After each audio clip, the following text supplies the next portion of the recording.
Good morning, everyone. Welcome to Pre-Market News and Views by In the Money Stocks. Today is Tuesday, January 13th, 2015.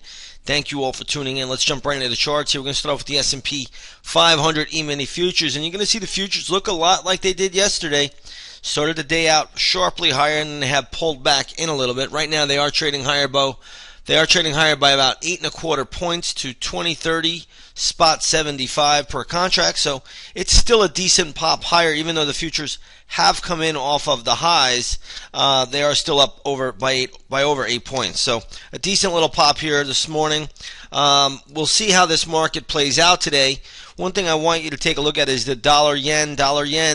When this moves down, generally puts pressure on the overall stock market. When the dollar yen moves higher, generally the major stock indexes will move up as well. So keep an eye on the dollar yen chart.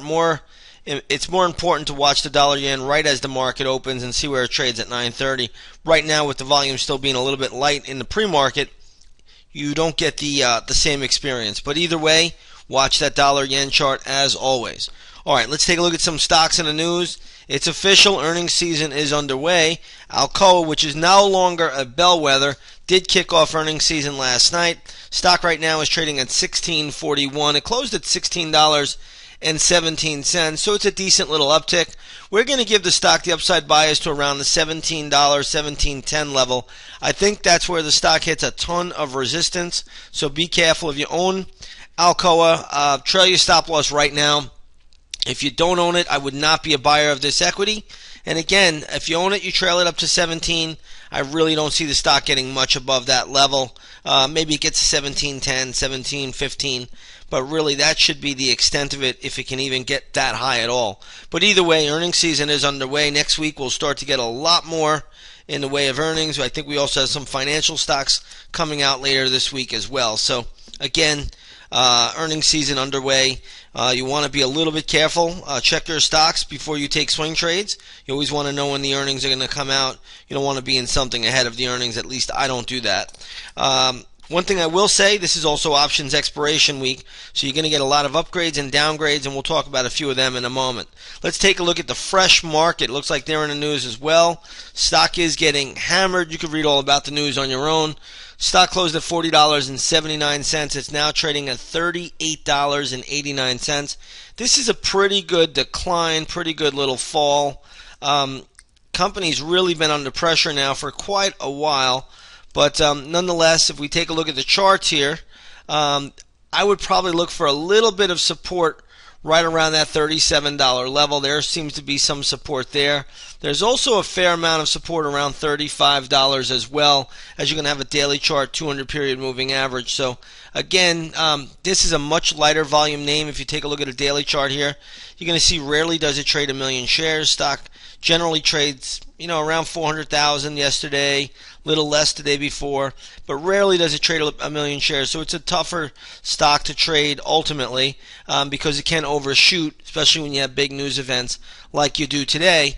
But when I look at the stock, I'm seeing some short-term support right around $36.95 to $37, also $35.35, and I really like, believe it or not, the $34 level. I think maybe $33.75 to $34. There'll be more support there. So we'll see how it plays out. If it ultimately sells off, you're going to watch for double bottom right around $30. That's the way this thing could trade. It sometimes does move in a big way, but you want to be careful because of the light volume nature. Let's take a look at WWW, which is Wolverine Worldwide. Stock closed yesterday at $29.63. It is now trading right now at $27.63. So you got a decent dip there.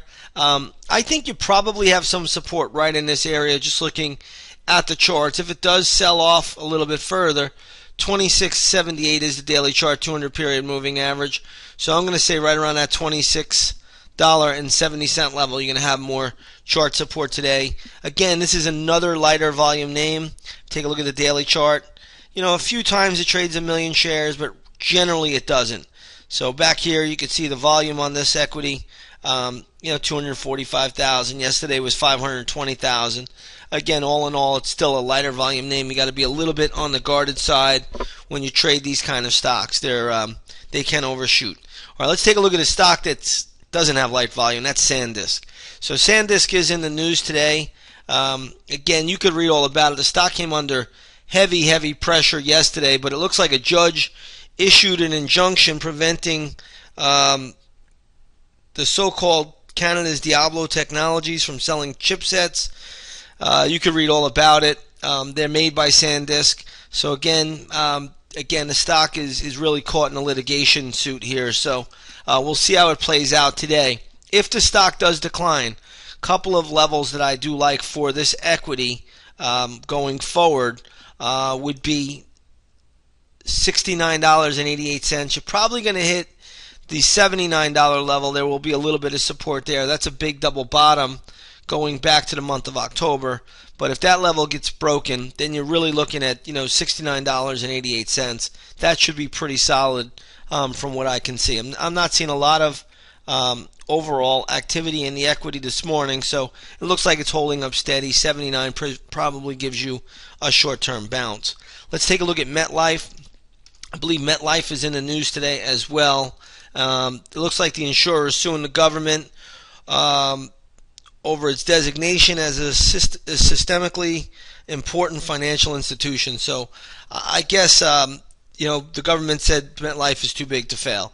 So we'll see how that plays out. I'm not sure what's going to happen here, but I will say this much for MetLife: it's oversold, and the stock is poised for some kind of a bounce. So we'll see if the stock does move higher from here, but I do think it is a bit oversold on the charts, and you're probably hitting a fair amount of support around the $50 level. So MetLife looks poised for at least a near-term bounce from what I can tell at the moment. Let's take a look at our next one on our list, which is Amazon, AMZN. This stock was upgraded today. It's trading at $294.56. Did trade almost back up to $298.5, but to be honest, outside of a short-term bounce, that's all I would see in Amazon. I don't really see strength in the stock at all. The stock has been falling sharply, really beginning.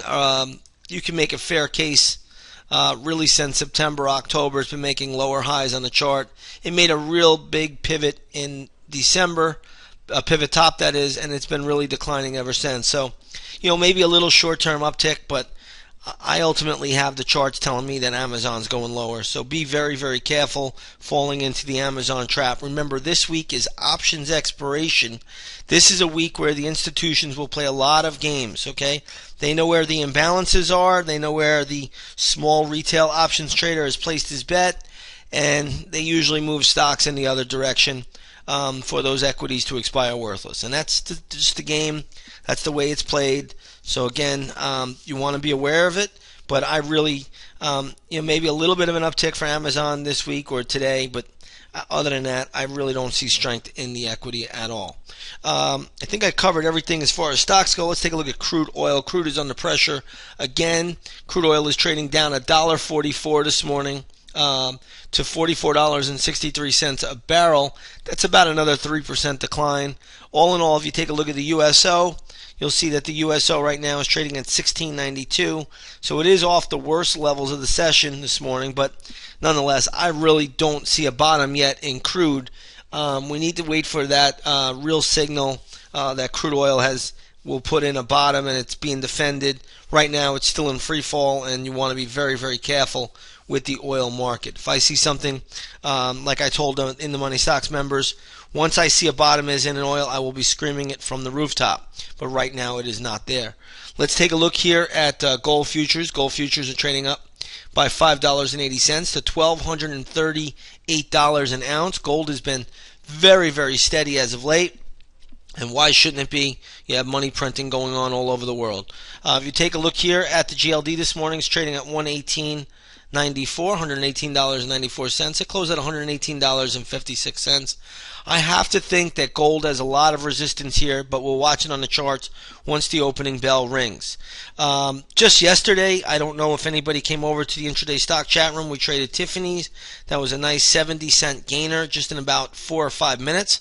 So anybody that came over to the Money Stocks methodology, anybody that came over to the chat room yesterday, we traded Tiffany's for about a 70-cent gain right after the opening bell, and then we had a host of other trades as well. Come on over, take a 7-day 7-day free trial. We're just getting into earnings season. Over the next month or so, you're going to have tons and tons of gap plays. So again, if you want to become a 60-minute trader or a morning trader, this is the time to do it. Come on over to the In the Money Stocks chat room. Take a 7-day free trial. See what it's all about. And you could just test the waters from there. Give it a little test drive, and you'll see everything that we do each and every day. With that being said, everybody, I want to wish you all a great trading day, and we will see you on the charts.